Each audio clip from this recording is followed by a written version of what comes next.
Welcome to the Tuesday reflection for the third week of Advent.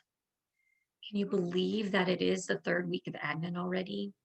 I remember a few weeks ago in our staff meeting talking about the first week of Advent, and we all asked out loud, how did we get here?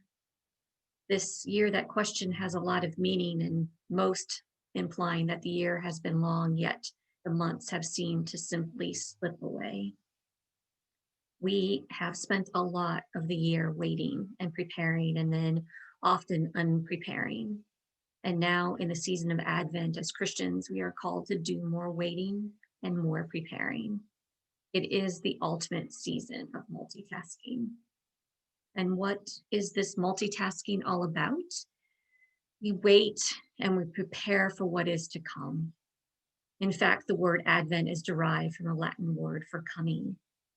For us, what is about to come is Jesus in a manger and in glory.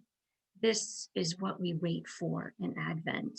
This is what we prepare for each day of our years and each day of our lives. Yet this year feels so different. How did we get here? The third week of Advent. Does it feel like a long 3 weeks, or has the time slipped away too fast? Are we prepared, or is there still so much to do? Or maybe the real question this year is, what are we preparing for? Or why are we preparing? With so many of our plans up in the air, we spend our days wondering about how tomorrow, day after, or next week will look like. Do we even dare to dream of Christmas Eve or Christmas morning? The answer is yes, we can dare to dream because we have the hope of Advent, and we have the one who has come before us, one who I imagine has had many of the same questions and wondered how she could dare to plan for her future when her life has taken a very unexpected turn. Mary, who was in the midst of planning and preparing for a life with Joseph when she discovered that those plans and all that preparing was not going to go as she imagined. Those months of dreaming and envisioning and preparing for a wedding were now in Advent, a time of coming for her and for the world. She made plans, and plans were then unmade. Preparing was done, and then new preparing.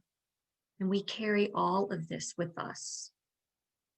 And in the hope, with the hope of that first Advent today. And the Advent wreath reminds us of this hope. It is a symbol for our hurting world. The wreath is a circle to represent the eternal life given from God through Jesus. Often the wreath is surrounded by greenery as a sign of God's faithfulness. And the candles remind us of the light that Christ brings into the world. Some of you may have seen Advent wreaths with various colors of candles. Sometimes they are all white, like the one in our sanctuary. Sometimes there are blue candles, and sometimes there are a mix of purple and pink candles. The various colors come from varying traditions throughout the history of the Advent wreath. The white candles are for the light we wait for and that we prepare for during Advent. Blue candles match the color of the season of Advent in our church year. You will note the blue of the Advent in the paraments in our sanctuary. The mix of 3 purple candles and 1 pink candle come from an old tradition of connecting Advent with Lent by using the purple candles and the purple paraments for both seasons.